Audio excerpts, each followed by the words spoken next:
Welcome to Matters Financial and Geopolitical from a Frontier. I trust you had a great weekend and that you're suitably refreshed for the week ahead. Let's start with some macro thoughts. Investors see only an 8% probability of a move being announced when the FOMC releases its policy statement this Wednesday. I think she's going to wait and wait until she can't wait any longer. That might well be by the end of the year. Home Thoughts, Georgina Goodwin posted this photograph of the sunrise mist and the valleys of the Aberdares, dawn blue of Mount Kenya. I also like this photograph, LA Shadows by Boy Willimon. Been reading Knut Hamsun's Hunger, which is an incredibly powerful book I hadn't read before, about an artist on the edge. I will exile my thoughts if they think of you again, and I will rip my lips out if they say your name once more. Now, if you do exist, I will tell you my final word in life or in death. I tell you goodbye. I like this photograph from Margot Kaiser of Lamu Street Photography. Lamu is an extraordinary place. Returning to Knut Hamsun, I see stars before my eyes, and my thoughts are swept up into a hurricane of light. And final home thought, leave you with Chinua Achebe. The Igbo people say, if you want to see it well, you must not stand in one place. Political reflections, James Clapper told the Washington Post columnist David Ignatius that Turkish allegations that cleric Gulen planned the attempted coup did not pass the smell test of credibility. If US courts reject his request for Gulen's extradition, Erdogan will certainly blame the White House. Subsequently, the Turkish leader will have two options. First, he may link the extradition issue to anti-ISIS cooperation. If Turkey were to present the US with an ultimatum, this would backfire, and the US would move its anti-ISIS operations from Turkey to the Mediterranean aircraft carriers and Persian Gulf bases. Alternatively, Erdogan could retaliate by simply pulling the plug on anti-ISIS cooperation with Washington. In both cases, US-Turkish ties will rupture. Overall, the coup attempt will further complicate Turkey's relations with Europe and the US. This explains why, for the first time in recent memory, there is serious discussion of Turkey's NATO membership in Ankara, with some questioning whether it should move instead to becoming a friend of Russia. Before the failed coup, Ankara and Moscow had already taken steps to patch up their relationship. Following a 27th June letter, Erdogan sent to Putin expressing regrets the two leaders had agreed to meet during the first week of August to discuss normalization. In short, Turkish foreign policy now stands at a crossroads. I concluded by saying Erdogan is pivoting to Putin. According to a report that was shared with me from Macedonia online by a friend of mine in Qatar, who are strong supporters of Turkey, Erdogan owes his life to Moscow, who prevented the coup. Moscow sent one of Putin's advisors to travel to Ankara. The trip was top secret. No one in Tehran, Damascus, or even Moscow was aware of it. Only a select few in Putin's inner circle. Alexander Dugin was the man that was sent to Ankara to warn the Turkish leadership, but also to give them a massive list of people involved in the coup. For months, Moscow tracked the data and voice conversations of the Turkish pilots responsible for the downing of the Russian Su-24 jet. It discovered the two pilots are American implants, and we used to shoot down a Russian jet in order to put a major wedge in the otherwise cozy relationship between Ankara and Moscow. Putin's advisor took an unusual road trip which took Dugin from Moscow to Astana, then to Tehran, Damascus, Nicosia, finally arriving in Ankara, where he met with one of Erdogan's most trusted men, the mayor Melih Gökçek. Its old-school KGB face-to-face meetings work quite well. The Russians have gathered so much data in the past several months that they know precisely when and how the coup will start. Indeed, Erdogan's plane was followed by several Turkish planes with an intention to shoot him down. Fethullah Gulen, Pennsylvania, a long-time CIA asset, was getting ready to be installed as the new president. What the media are not telling you is that 7 Russian fighter jets and 2 S-14 rocket systems in northern Syria were tracking down the Turkish jets, issuing them a warning.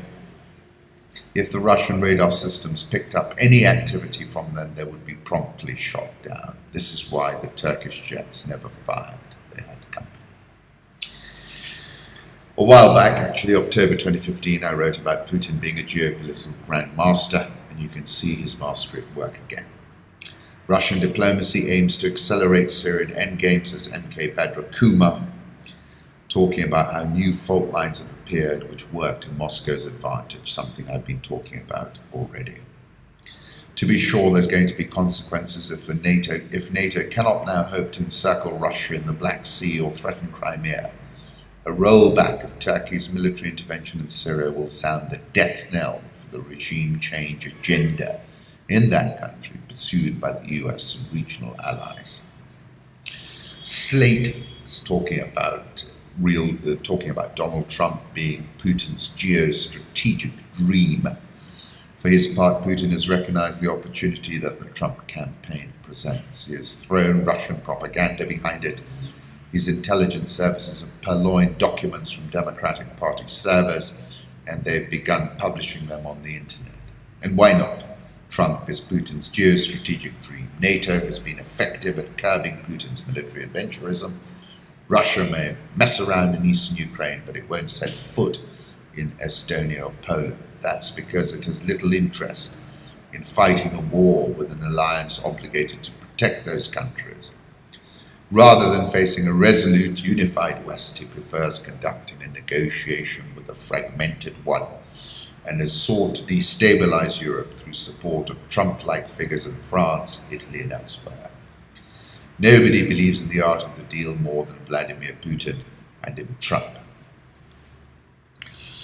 And Slate is saying Trump is a naive egomaniac whom Putin can roll. Democrats in disarray on eve of convention to nominate Clinton. The head of the Democratic Party resigned on Sunday amid a furore of embarrassing leaked emails. So clearly they're feeling this is the lady called Wasserman Schultz. And then Kenneth Roth, interesting point he makes, as Western politicians complain about refugees, it's worth remembering the countries that are hosting most of them.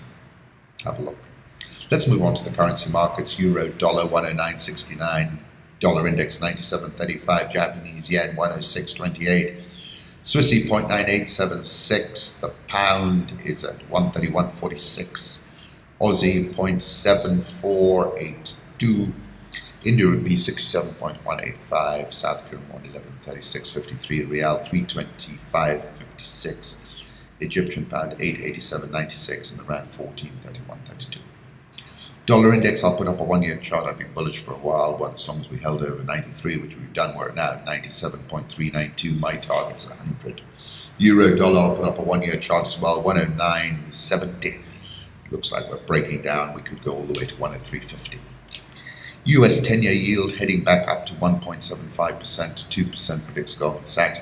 That was sucked lower by the negative rate that we saw, the wave that went across from Japan to Europe, and it dragged down the US Treasury on a spread basis. I think Goldman Sachs are right, in point of fact. Inga Sada Sorensen, sizzling sunset tonight in New York City. Take a look, it's a real heat wave.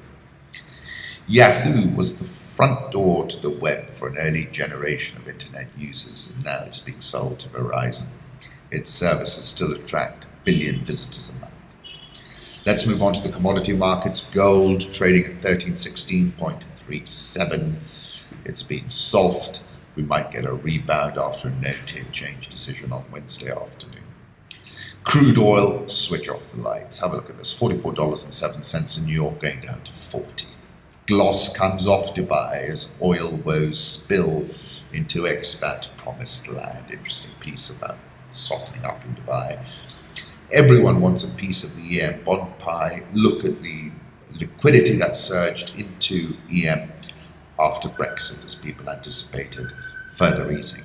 Very interesting piece by William Close in African Arguments. DR Congo, can anyone stop Kabila? According to the DRC's constitution, the president is permitted 2 consecutive mandates of 5 years, but with just 5 months to go until the end of President Kabila's second term, there are no signs of an election to appoint his successor. In recent months, Kabila's potential route to extending his presidency has become more visible. This May, the Constitutional Court, responding to a request from 260 pro-Kabila parliamentarians, ruled that the incumbent is allowed to remain in office until elections are held. This decision horrified the opposition. Shadari, who is a loyalist, told a reporter this month that there will be a third term for Kabila that the population is going to impose either by referendum or another form. Meanwhile, in an interview on 11 July, Sakanyi cast Kabila as the reluctant leader selflessly awaiting the instruction of his people. He doesn't want to change the constitution, and a referendum is not on the agenda, he said, before adding that a referendum would be constitutional, and if the population calls for one, we will bow before their will. To the surprise of no one, billboards, banners have also begun to pop up throughout the country welcoming a referendum and unending Kabila hegemony. Recent history suggests that this plan will not be plain sailing. After all, in 2014, the president's allies failed to secure the 60% supermajority in the National Assembly necessary to organize a referendum. And in September 2015, the president's dominance in the National Assembly was further weakened when a platform of 7 parties known as the G7 split from the government. Meanwhile, Kabila supporters must also be aware that any attempt to bludgeon a referendum bill through the legislature could trigger the kind of unrest witnessed in January 2015. Back then, protesters in towns across the DRC took to the streets against proposed changes in the electoral law that could have extended Kabila's rule. In the repression that followed, dozens were killed. At first sight, the travails of Moise Katumbi's presidential bid has been swiftly and ruthlessly neutered, suggests the opposition is going to struggle. Latent anger combined with the increased militarization of the regime makes for a combustible cocktail. And if this impasse continues, with the last vestiges of Kabila's legitimacy finally withering away, on 20th December, it becomes more likely that Kabila's future and that of the DRC will not be settled in the ballot box or in a mediating forum, but on the streets. 6th of June, I said birthday boy President Kabila is constitutionally barred from running for the third term, and Moise Katumbi has set out his stall and is proving a formidable adversary. Have a look at this photograph of President Kagame with President Kabila. Returning to the 6th of June, I said the numbers were building. Katumbi must have been thinking this might turn into a tsunami. President Kabila, however, outwitted Katumbi by removing him from the street in the Congo entirely. And that might well prove a cleverly administered technical knockout. According to the FT, Sub-Saharan Africa is set to see a fall in income per head. The IMF warns of the first decline since 1994. It's going to worsen poverty. Fund downgraded its forecast for GDP growth in Sub-Saharan Africa from 3% it foresaw in April to just 1.6%, well below expectations of population growth of 2.5%. If the IMF's revised numbers prove correct, GDP growth in Sub-Saharan Africa will not only be the weakest since 1992, but will undershoot global growth for the first time since 2000. Of course, we have some standouts who are performing much better: Kenya, East Africa, Ivory Coast, Senegal, for example. My weekend piece, Thoughts from the Sub-Saharan African Frontline. The IMF released its World Economic Outlook last week, and I quote, "Growth projections were revised down substantially in Sub-Saharan Africa, reflecting challenging macroeconomic conditions in its largest economies, which are adjusting to lower commodity revenues. In Nigeria, economic activity is now projected to contract in 2016 as the economy adjusts to foreign currency shortages as a result of lower oil receipts, low power generation, weak investor confidence. In South Africa, GDP is projected to remain flat in 2016, with only a modest recovery next year." The IMF downgraded SSA 2016 GDP from 3% to 1.6%, marked the slowest rate of growth since the 1990s. More worryingly, this rate of growth is behind the rate of population increase, meaning sub-Saharan Africa is getting poorer. Countries like Zimbabwe feel like they are right at the edge, which was so aptly described by Hunter S. Thompson. The edge, there is no honest way to explain it, because the only people who really know where it is are the ones who have gone over. Of course, as previously discussed, it is the monoline commodity producers who are in a tailspin. Policymakers from Luanda to Abuja were praying for a Hail Mary pass and a recovery in the commodity price structure. Many folks had the 2008-2009 V-shaped recovery in mind. Crude oil, which fell from above $100 a barrel in 2014, touched levels below $30 in January before staging a snapback to about $50 a few weeks ago, is back on the down move and was last below $45. A sustained break below $40, which looks entirely likely, is going to further slow down the continent. Policy-making mistakes are also being brutally punished. Mozambique, which was the golden boy in 2014, is now a pariah, with its bonds trading at a price of 70 and a yield second only to Venezuela. President Buhari's King Canute-like fight to maintain the price of the naira for more than a whole year was a monstrous policy failure. He should have devalued the naira on his first day of taking office, when his political capital was sky high. The delay was unconscionable, and the cost being exacted on the Nigerian economy has been brutal. President Dos Santos is desperately seeking to escape the intrusive clutches of the IMF, and his is a bet on a V-shaped recovery in the price of oil. He's not going to get it either. As I've previously mentioned, East Africa remains a bright spot. I attended a presentation by Moody's Investor Services a few days ago where they asked Africa's growth center moving east, and they made this point. 2006 to 2014, 6 of the 10 fastest growing countries were commodity exporters in Africa. 2015 to 2017, forecast 5 out of 10 of the fastest growing SSA countries are from East Africa.